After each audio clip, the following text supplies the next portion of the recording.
ആഴ്ചയിൽ അമ്മ എവിടെ? സ്കൂളിൽ പോയാ? ഏതാ സ്കൂളില്? കുരുവി അപ്പുറത്ത്. ആർഷി കുരുവിയെ കാണിച്ചോട്.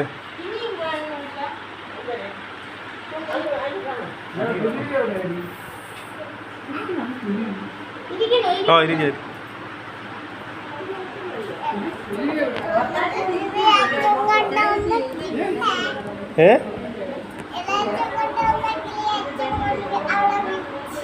എവിടെ വിറ്റ്? ഇപ്പൊ ഒന്നുമില്ലേ?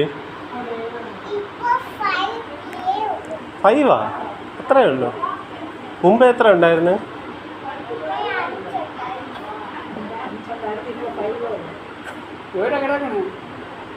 എവിടെ കിടക്കണ കിളി?